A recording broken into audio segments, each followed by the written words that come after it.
بيبدأ الفيلم في مدينة بانكوك، المدينة اللي كلها حركة وصخب، وهناك راجل اسمه لوك بوردو راكب السكوتر بتاعه عادي جدا، وفي وراه انبوبة ملفوف جواها لوحة مسروقة، لوحة يجي تمنها بتاع $1,000,000. وبعدها بكام لحظة عربيتين زنقوا عليه وقفلوا طريقه. واحد من الحرامية اسمه قاسم بيؤمر لوك يسلم اللوحة، وبيقول انها ملك الرئيس بتاعه. لما لوك ما بيرضاش يسمع الكلام، قاسم بيؤمر رجالته يضربوا نار. لوك بدماغه الشغالة بيفرمل بالسكوتر بتاعه مرة واحدة وبيعرف يفلت منهم. بعدها بشويه بيجيله تليفون من واحد من فريقه اسمه ميرف. لوك بيقول لميرف انه مش ضامن يعرف يوصل المطار في الميعاد، وفي اللحظه دي بالذات عربيه بتقف قدامه فجاه بتخبط لوك وبتوقعه من على السكوتر. ورغم الهيصه والرصاص اللي شغال حواليه، لوك بيجري علشان يلحق عمره. وعلى التليفون ميرف بيقول له ياخد قطر من بانكوك لشيانج ماي، وهناك ميرف هيكون مستنيه بطياره. لوك بينجح انه يزوغ من اللي بيطاردوه وبيركب القطر وهو سليم مفيش فيه خدش. لما الليل بيدخل، لوك اللي كان متكهرب من التعب عينيه بتقفل وبيروح في النوم. وفي الحلم بتاعه بيكون ماسك قناع ذهب، قناع إيني إله الشمس. بيصحى فجأة على خضة وبيلمح واحدة ست شكلها يخطف العين قاعدة قصاده، وباين عليها انها كانت متابعاه من ساعة ما ركب. الست بمنتهى البساطة بتقول انه بيتكلم وهو نايم. لوك وشه بيحمر شوية وبيعمل مش واخد باله، وبيسألها عن اسمها. بترد عليه بكلام ألغاز، بتقول له كل ما تعرف أقل هيكون أحسن. الكلام ده بيخلي لوك يقلق منها جدا، وبيحس فورا انها مش مجرد سائحة عادية. هي بتأكد له إحساسه ده، وبتقول إنها في شغل، وشغلانتها هي استرجاع اللوحات النادرة والفريدة من نوعها زي اللي مع لوك. بتكشف له إن معاها بودي جاردات قريبين منه، وبتنصحه يسلم اللوحة بهدوء. قبل ما لوك يلحق يرد عليها، واحد من حراسها بينقض عليه، والست بتعرف تخطف اللوحة، بس لوك بيلحقها وبتقوم بينهم خناقة كلها حماس ونار. في الآخر لوك بينجح يهرب من القطر وهو بيجري. بعد ما بينزل الأرض سليم، بيتصل بميرف علشان يجي ياخده. تاني يوم في لندن، شارلوت أخت لوك بتكون في عز إجراءات طلاقها. جوزها هارولد شكله كده ناوي يستولي على كل حاجة، حتى سجاجيد الشقة. بس شارلوت مش فارق معاها الحاجة المادية دي خالص، هي مصممة على حضانة مشتركة لابنهم توماس اللي عنده 11 سنة. هارولد ببرود أعصاب بيقول لها تشوف لها محامي علشان هو مش ناوي يتنازل عن موقفه أبدا. وبعد كده شارلوت بتوصل المتحف اللي بتشتغل فيه أمينة فنون. هناك بتسمع صوت مش غريب عليها، صوت ما سمعتهوش من أكتر من سنة، صوت أخوها لوك. شارلوت وهي مستغربة بتسأله عن سبب ظهوره المفاجئ. لوك بيعدي الموضوع كأن مفيش حاجة، وبيقول لها ان اخته الصغيره وحشته، وبعدها بيسالها عن ابنها وعن جوزها. شارلوت بتاخد نفس طويل وبتقول ان توماس كويس، بس هارولد طلع راجل خاين. لوك بيقول لها زعلتيني عليكي، بس انت قطعه فنيه وهو قرد. بترد شارلوت ان ده مش وقته، وبعدها لوك بيسالها اذا كانت مبسوطه بشغلانتها الكئيبه كامينه متحف. شارلوت بتدافع عن شغلها، بس لوك بيفكرها بمغامراتهم زمان مع ابوهم هاريسون عالم الاثار الشهير اللي كان بيدور على الكنوز. شارلوت بتفكره ان الكلام ده كان من 10 سنين، ابوهم راح وهي كبرت، وكأنها بتغمز ان لوك لسه ما كبرش. فجأة لوك بيقول ان في زي شرخ في لوحة العذراء مريم. شارلوت بتروح تبص عليها، كل حاجة بتبان تمام، بس الموضوع بيطلع مجرد لفت انتباه. لوك بيكون لسه سارق لوحة تانية. جرس الانذار بيضرب وشارلوت بتجري وراه. لوك بسرعة وهو مستعجل بيقول لها تركب العربية، وبيوعدها انه هيرجع اللوحة، وهي مترددة بتركب معاه. وبينطلقوا بسرعة في شوارع لندن الهادية وهما بيتفادوا البوليس. في الاخر لوك بيدخل بالعربية جوه تريلا نقل ضخمة. لما شارلوت بتنزل، بتتفاجئ لما بتشوف ان لوك لسه شغال مع فريق ابوهم القديم. بعدها شارلوت بتزعق له على تصرفاته اللي ملهاش لازمه دي، بس لوك بيدافع عن نفسه وبيقول ان الحياه لازم يكون فيها مجازفه ومغامره، مش الروتين المتوقع اللي هي اختارته. ميرفي بيقول لهم ان مفيش حاجه ورا اللوحه، يعني مش هي الهدف. شارلوت وهي متلخبطه بتساله قصده ايه. لوك وباين على وشه الخيبه بيعتذر لاخته وبيقول لها تاخد نفسها، وبيفكرها بعادتها وهي صغيره لما كانت بتتضايق كانت بتكتم نفسها، وهي بتاخد نفسها لوك بيرش حاجه في وشها بتخليها يغمى عليها. وبعد ساعة شارلوت بتفوق وبتروح جري على المتحف. مديرها بيقول لها ان البوليس بيحقق في غيابها وقت السرقة. هي بتأكد له انها مش بالسذاجة دي علشان ترجع لمكان الجريمة. وبعدها بفترة قصيرة بتقابل عميل الانتربول جمال عباس، اللي بيقول لها ان اخوها لوك متورط في سلسلة من عمليات سرقة اعمال فنية كبيرة ومشهورة. شارلوت وهي مصدومة بجد بتقول انها ما كانتش تعرف اي حاجة. لما بيسألها عن مكان لوك بتوعده انها لو عرفت هتبلغه. والغريبة في الموضوع ان اللوحة اللي لوك سرقها بتكون رجعت مكانها خلاص. وبعدها شارلوت بتقرر تروح تزور ابنها، بس هارولد بقرف بيقول لها انها دلوقتي بقت شريكة في سرقة اعمال فنية، وبالوضع ده مش هتاخد حضانة ابنهم. توماس بيجي على الباب وشارلوت بتبتسم وبتقول لابنها انها هتبقى معاه قريب. وبعدين بتروح على مكان ميرف وبتنادي على لوك. هناك بتقابلها ديب، واحدة تانية من فريق أبوهم القديم. شارلوت بعدها بتلوم لوك بغضب ان هو السبب في انها خسرت شغلها، وعلشان يهدي الموقف اوين كارفر بيقدم نفسه وبيقول لهم ان هو اللي مول الرحله بتاعتهم. اوين بيوضح انه بيموت بالسرطان وعنده ايمان ان لو ينبوع الشباب الاسطوري ده موجود بجد ممكن ينقذه. شارلوت بتضحك بسخريه على تفاؤله وبترفض الفكره وبتقول انها مجرد خيال تاني من خيالات لوك، بس اوين بيكشف ان هو اللي اتصل بلوك بنفسه بعد ما استلهم الفكره من اشارات تاريخيه للينبوع من اول هيرودوت للمهابهاراتا وحتى رحلات الاسكندر الاكبر. لوك بعدها بيشاركهم معلومات عن مخطوطه تبتيه من القرن التاسع بتشير لمكان الينبوع، ومع انه كان مستخبي عن البشر فتره طويله اوين بيضيف ان مكانه اتحافظ عليه عبر الاجيال عن طريق مجموعه سريه اسمها حماة الضرب. لوك بيعترف انه اشتبك مع واحد من الحماة دول في تايلاند. هو مؤمن انهم لو كشفوا مكان الينبوع اساميهم هتتكتب في التاريخ بحروف من نور. ميرف بيقطع كلامهم وبيوضح ان زمان في القرن ال17 6 فنانين مشهورين عملوا اتفاق انهم يكشفوا مكان ينبوع الشباب، كل واحد منهم خبى دليل جوه لوحه من لوحاته. شارلوت وهي بتبص بصه فيها تحدي بتشاور ان لوحه الجريكو اتسرقت من متحف جاردنر في بوسطن سنه 1990، بس لوك بيفاجئها لما بيقول لها انه سرقها ورجعها من تايلاند.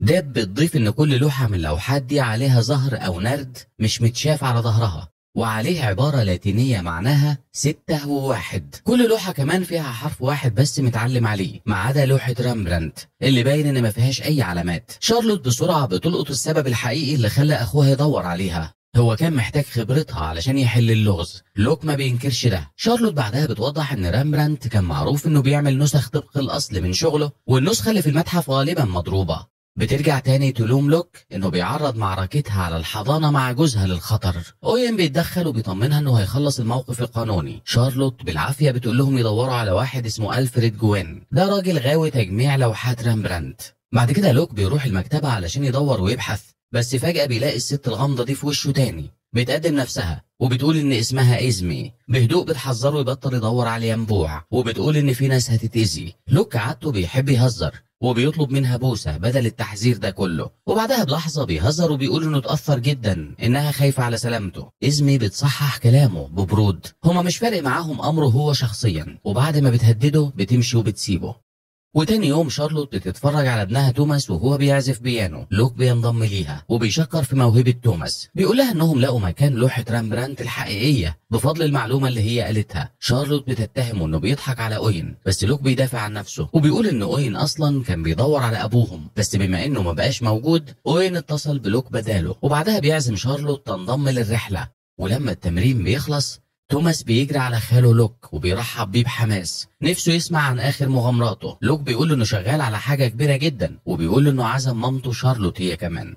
وبعد الظهر الفريق بيتجه ناحيه حطام سفينه لوسيتانيا الغرقانه. وقت الحرب العالميه الاولى السفينه دي غرقتها غواصه المانيه، وكان من ضمن ركابها ألفريد فاندر بيلت الملك الفخور بلوحة رامبراندت اللي اشتراها سنة 1915. لحسن الحظ بيعتقد ان اللوحة محفوظة جوه خزنة محكمة جدا ضد المية في السفينة. الفريق بيركب عوامات ضخمة في الجزء الامامي من الحطام، هدفهم يرفعوا خزن الدرجة الاولى لسطح المية. لوك بيتفاجئ لما شارلوت بتقرر تنزل معاه في عملية الاستكشاف، وبعد ما بيجهزوا نفسهم وبيلبسوا العدة بيركبوا مركب صغير وبيروحوا ناحية الحطام. وجوه لوسيتانيا شارلوت بتفتكر رحلتهم اللي فاتت للإكوادور لما أبوهم كان بيدور على قناع إله الشمس الذهبي إيني. لوك بيكمل الحكاية وبيقول إن أبوهم في الآخر ما لقاهوش بجد. شارلوت ما بتردش عليه. أبوهم قال لها إنه لقاه بس اختار يسيبه مكانه علشان مش كل حاجة في الدنيا فلوس. وفوق على المركب ديب بتلمح هليكوبترات بتقرب. ميرف بيحاول يكلمهم باللاسلكي بس بيكتشف إن في حد بيشوشر على الإشارة بتاعتهم. وفي نفس الوقت جوه الحطام في العمق لوك وشارلوت بيلاقوا أوضة الخزن بتاعت مسؤول السفينة، بيلاقوا خزنة ألفريد. وقت ما لوك بدأ يقطع فيها علشان يفتحها شارلوت بتبقى ريلاكس جدا وبتصب لنفسها حاجة تشربها. فجأة إزمي ورجالتها بيتسللوا جوه الحطام. لوك وشارلوت وهما بيطلعوا لوحة رامبراندت بيحاولوا يرجعوا بس بيتفاجئوا بإزمي في وشهم. شارلوت بتسألها هي مين. إزمي بتعمل نفسها زعلانة وبتقول بطريقه ان لوك ما جاب لهاش سيره مع اخته. لوك بيرد انهم كانوا مشغولين حبتين. بعد كده لوك بيستغل لحظه تشتيت وبيتشابك مع حراس إزمي، ومع تصاعد الموقف إزمي بتهدد حياه شارلوت وبتطلب من لوك يسلم اللوحة، بس قبل ما يلحق يرد العوامات بتنفجر وسيل مية جارف بيضرب السفينة. لوك وشارلوت بينجوا بأعجوبة، بس هي بتكون هتطق من الغيظ إن لوك كان مستعد يضحي بحياتها عشان لوحة. وتاني يوم شارلوت بيجي لها مكالمة فيديو من جوزها بيقول لها إن جاله عرض شغل استشاري في اليابان لمدة سنة من ملياردير اسمه اوين كارفر، بيطلب من شارلوت تاخد بالها من ابنهم، وهي طبعا بترحب جدا. وبعدين لوك بيروح لشارلوت علشان يصالحها، بيعترف لها ان ازمي دي واحدة من الحماة اللي قابلهم في تايلاند، بس شارلوت بتفهم تمثيله ده كويس وبتسأله عن الكيمياء الغريبة اللي بينهم واللي محدش يقدر ينكرها. لوك ما بيهتمش وبيقول ان هي اللي منجذبة ليه مش هو. وجوه ديب بتقول لهم ان ال6 حروف اللي جمعوها واخرهم حرف في ملهمش اي معنى، حاولوا يطبقوهم مع اكتر من 500 مدينة من غير اي نتيجة. لوك بيقترح يجربوا الملاحة عن طريق النجوم، بس ده ما بيوصلش لحاجة. شارلوت بتقول بما ان الحروف باللاتيني فحرف الفي ممكن يكون في الحقيقة بيمثل دبليو. ميرفي بيشغل التحليل تاني، المرة دي النتيجة طلعت كلمة ويكد. شارلوت بتعرف النمط ده كويس وبتشرح لهم ان الكلمة اللاتينية 6 زائد 1 دي إشارة للملك جيمس، سادس ملك باسم جيمس يحكم اسكتلندا وأول واحد يحكم إنجلترا. هو اللي أمر بعمل نسخة الملك جيمس من الإنجيل، وكمان النسخة التانية الأقل شهرة واللي اسمها الإنجيل الخبيث أو ويكد بايبل. لوك بيكمل كلامها وشارلوت بتوضح إن في سنة 1631 حصلت غلطة مطبعية شهيرة في الوصايا ال10، شالت كلمة لا فبقت وصية لا تزن مكتوبة كلمة أزن، بتستنتج إنها ممكن تكون غلطة مقصودة، دليل متساب علشان يساعدوا في إيجاد الطريق لينبوع الشباب. لوك بيوضح إنه بالرغم إن معظم نسخ الإنجيل الخبيث اتدمرت، هو عارف مكان ممكن يكون لسه فيه نسخة موجودة. قبل ما يلحق يكشف عن المكان، جمال وفريقه من المحققين الدوليين بيكبسوا عليهم الأوضة. جمال اللي كان بيتعقب عمليات سرقة أعمال فنية غالية في 4 قارات بيعبر عن خيبة أمله الكبيرة في لوك وشارلوت لأنهم بيدنسوا سمعة أبوهم الأثرية المشهورة. فجأة الحرامية بتوع تايلاند بيهجموا على المكان وبيأمروا كل اللي موجودين ينزلوا على الأرض. لوك بيفكر بسرعة وبيعرض على قاسم كل ال5 لوحات ما عدا الأخيرة، لوحة كارافاجيو اللي بيقول إن تمنها مليارات. بيقول لقاسم لو عاوزها لازم يخرج فريقه الأول. قاسم بيوافق ولوك بيستغل اللحظة وبيعمل حركة تشتيت وبيدي للبوليس وقت يتدخل. وسط الدوشة دي كلها لوك بيهرب بمركب، والفريق بعدها بيركب طيارة اوين الخاصة اللي رايحة النمسا، المكان اللي فيه آخر نسخة معروفة من الإنجيل الخبيث. أثناء الرحلة الأخين بيعيشوا لحظة تفاهم نادرة ما بينهم. لما بيوصلوا موظف متحمس بيرحب بيهم في المكتبة وبيشير بفخر لتبرعات اوين السخية. ميرفي بيفضل بره يراقب وقت ما لوك وشارلوت وديب بيدوهم تصريح يدخلوا جناح خاص مش مفتوح للجمهور. الموظف بيطلع الإنجيل الخبيث من الخزنة بتاعته علشان يشوفوه، وفي نفس الوقت اوين وتوماس بيفطروا فطار هادي. وبره ميرفي بيشوف إزمي ورجالتها داخلين المكتبة.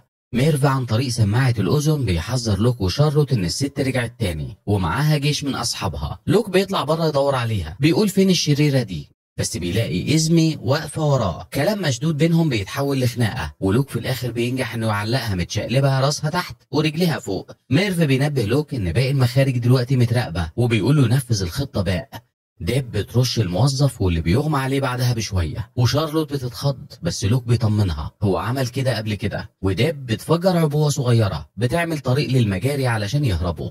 وفي مكان تاني اوين وتوماس بيسيبوا المطعم، بس راجل شكله مريب بيحاول يجبر اوين يركب عربية، بس اوين بيضربهم ضربة بتوقعهم على الأرض فاقدين الوعي. وفي الفندق توماس بيحكي بحماس عن الخناقة اللي اوين عملها مع 2 بلطجية. شارلوت وهي قلقانة بتطمن عليه تشوف لو فيه أي إصابات، وبتواجه لوك وهي غضبانة إن ابنها تعرض للخطر.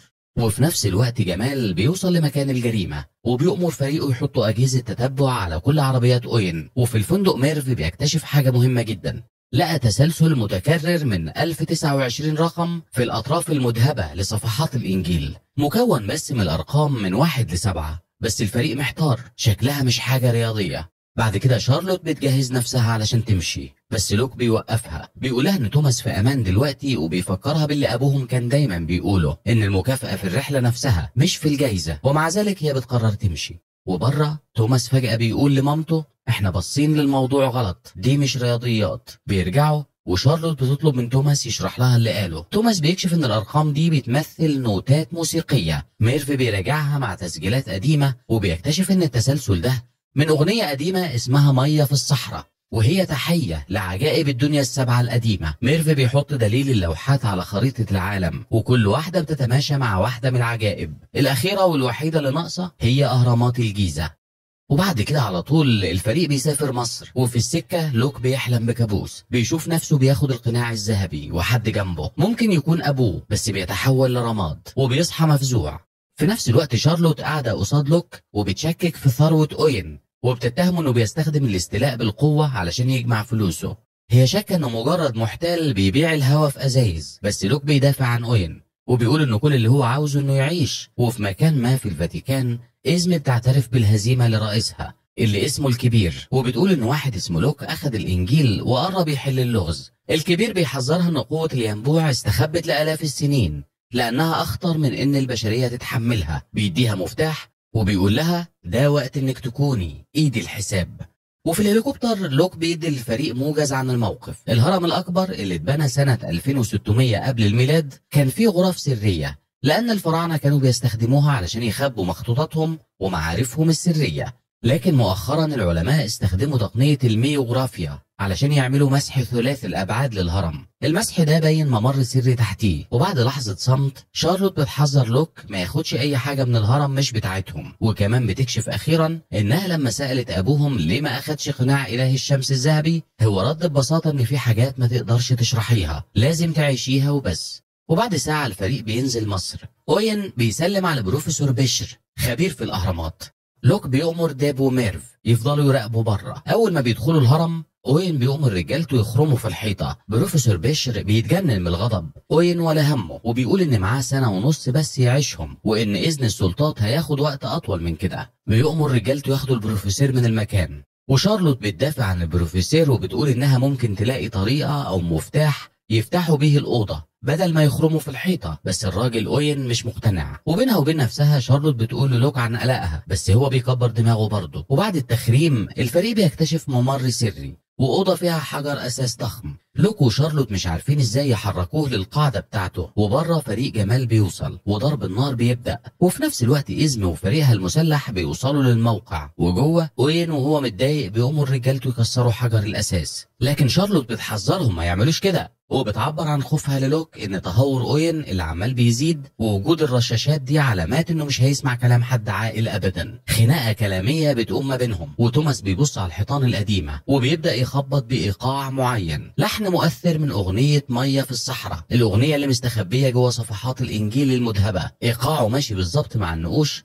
وكأنه بيصحي حاجه مدفونه جوه المبنى. شارلوت بتلاحظ زي مضرب جرس وبتخبط بيه. صوت مدوي عميق بيرن في الأوضة. حجر الأساس الضخم بيتحرك وبيكشف عن منصة متحركة سرية. من غير تردد شارلوت وتوماس وأوين ودراع أوين اليمين بيدوسوا عليها وبينزلوا لتحت في قلب الهرم. وبره ديب وميرف لما بيشوفوا الضباط عددهم أقل وبيتقتلوا من غير رحمة بيقرروا يساعدوهم. وفي وسط الفوضى ديب بتتضرب بالنار وميرف بيجري عليها، وبعدها بلحظة إزمي بتوصل وهي بتضرب نار من كل حتة بتقضي على المهاجمين وبتنقذ ميرف وديب. إزمي بتدخل الهرم وبتقابل جمال اللي بيقول لها إنه في صفها. وفي عمق الأرض لوك وشارلوت والباقيين بيدخلوا أوضة مربعة ضلمة كحل، نقوش غريبة وعكس بعضها مالية الحيطان.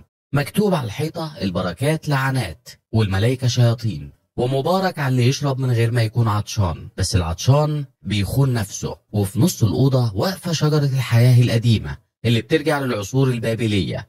شارلوت بتاخد حجر كهرمان معمول من لحاء شجرة واحد من الآلهة القديمة اسمه نونيت، معروف باسم الحجر المشتعل، وده بيحمي شجرة الحياة. بتحط الحجر على الحيطة وأوضة ثانية بتتفتح، وجوه لوك بيلمح طوبة سايبة في الأرض وبيلفها، فبيشغل سلم حلزوني سري بيوصل لعمق أكبر تحت الأرض.